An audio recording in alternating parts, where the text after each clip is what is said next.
Nesse vídeo, eu quero te falar especificamente sobre o narcisista maligno.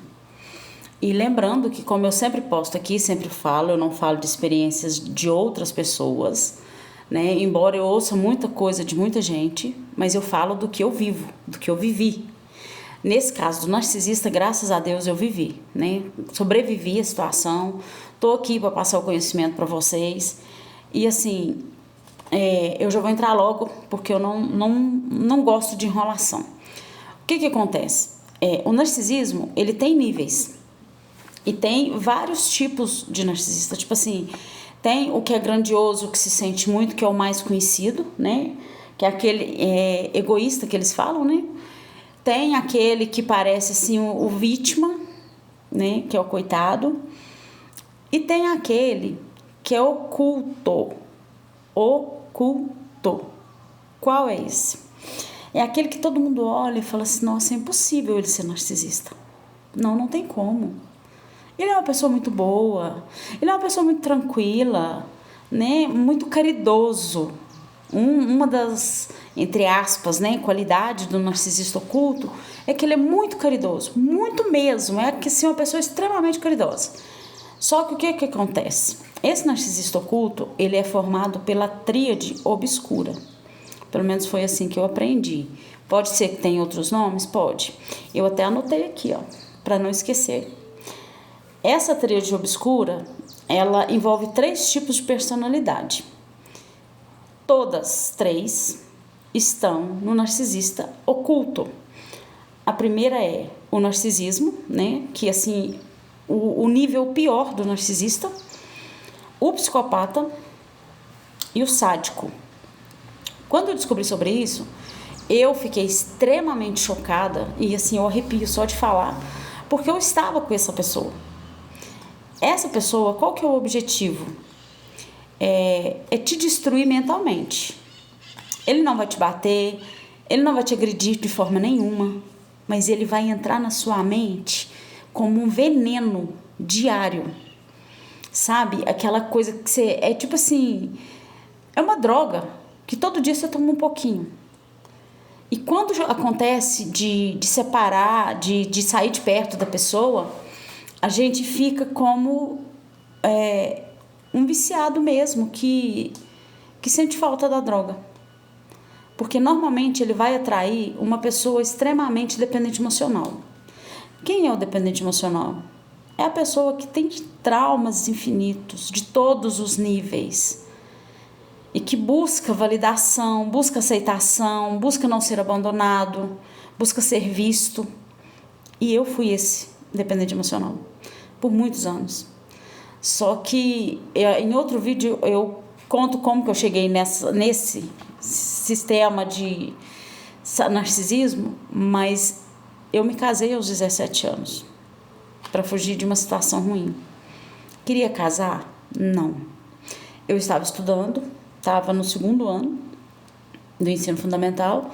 Então, para mim, na minha cabeça, funcionava assim: eu vou estudar, vou trabalhar, vou ter minha casa, comprar meu carro, ter minha profissão, ter minha vida, né? Porém, a situação caminhou de uma forma que eu me casei aos 17 anos. Eu não fui na minha formatura do 3º ano, porque eu estava de resguardo. Meu filho mais velho nasceu 1 mês antes da formatura e não tinha como eu ir, porque no período, na data específica, eu ainda estava no resguardo.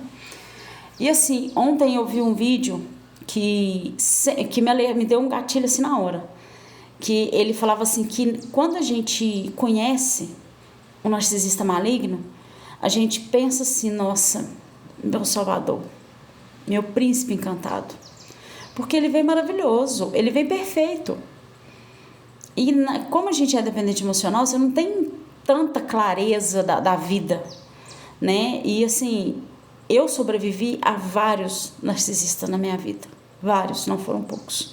E todos que tiveram um peso muito grande na minha vida. Me traumatizaram de muitas formas.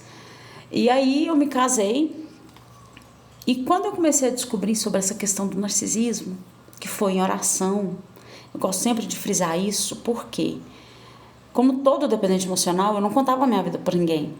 Eu passava minhas lutas, meus problemas, o que eu achava que seria bom a pessoa saber, eu contava. Mas tinha coisas que eram piores, eu guardava só comigo. Por quê? Porque eu achava que a culpa era minha. Pois bem, foram anos assim. Até um dia que eu entrei pro meu quarto, dobrei meu joelho e falei com Deus. Falei, Senhor, se o Senhor não me falar o que está acontecendo, eu não vou sair desse quarto viva. Eu vou me matar, eu não aguento mais. E realmente eu falei isso, né? E aí eu sentei na cama e chorei muito, porque eu realmente já estava assim, no limite do limite. Eu não tinha outra saída. Ou era aquilo, ou era desviver, né?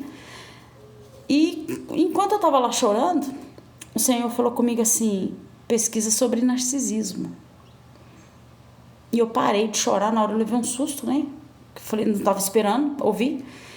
E eu me lembrei que uns 15 dias, 20 dias atrás, eu trabalhava num lugar e a dona daquele lugar falou comigo que conhecia uma pessoa narcisista. Que era uma pessoa má, que era uma pessoa assim, assada, e foi falando. Eu falei, eu nunca ouvi falar sobre isso, né? Até esse dia que Deus falou comigo. E eu comecei a pesquisar. Foram anos, né? Tem 9 anos que eu estou nesse processo de pesquisa, de estudo, de ensinamento, de insight, de desbloqueio, de cura. E de um ano para cá eu decidi trabalhar como terapeuta, né? E aí eu descobri essa tríade obscura e fui pesquisar. Tudo se encaixava, tudo. Porque quem faz parte dela é uma pessoa que não tem um pingo de empatia. É uma pessoa sádica, uma pessoa má, uma pessoa cruel. E eu não falo cruel no sentido de ser um pouco ruim, não. Cruel no sentido de maldade na alma. É uma pessoa que não vai ter nenhum pingo de dó da vítima. Não vai encostar um dedo. Lembrando, porque todo mundo acha que narcisista é aquele que espanca, é aquele que mete o pau lá, que derruba a casa. Gente, não é só esse tipo. Esse tipo de narcisista especificamente, ele é muito pouco falado, muito pouco mesmo. E assim, ele tem uma energia muito, muito, muito pesada. Né? E como eu já trabalho nessa questão, eu sempre fui muito sensível às energias, mesmo sem ter estudado nada a respeito. E o que acontece? A pessoa que convive com o narcisista, que faz parte da tríade obscura, é uma pessoa que vive doente, que vive cansada, um cansaço que nunca passa, um peso no corpo, assim, que não cessa, sabe? E eu sempre fui cristã, sempre orava, buscava a Deus, e tinha dia que eu não aguentava. Eu ficava de cama, eu vivia dando infecção de urina, desenvolvi crise de enxaqueca, desenvolvi crises horrorosas de sinusite. Mas não era crises de um dia, 2 dias, não, era crise de passar um mês passando mal e não sabia o que tinha. E eu vivia no pronto-socorro. Um dia minha mãe falou pra mim, eu vou te levar no cardiologista, porque eu acho que você tá com problema de coração. Só pode, você vive doente, você vive de cama, você nunca tá bem, todo dia você tá sentindo uma coisa. Mas eu não sabia que aquilo ali era a situação que eu estava vivendo. E continue acompanhando, porque esse é um assunto um pouquinho extenso. Então, para não ficar muito longo o vídeo, eu vou estar postando continuação sempre. Então, quem tá aí, quem tá assistindo, quem tá me acompanhando, permaneça. Porque tem muita coisa que vocês precisam saber. Eu falo que eu demorei mais de 20 anos para enxergar isso. Você que me assiste, pode ser que tenha esse tempo. Pode ser que está começando agora. Pode ser que tenha 1 ano, 2 anos, não sei. Mas você não precisa levar 20 anos para sair dessa situação.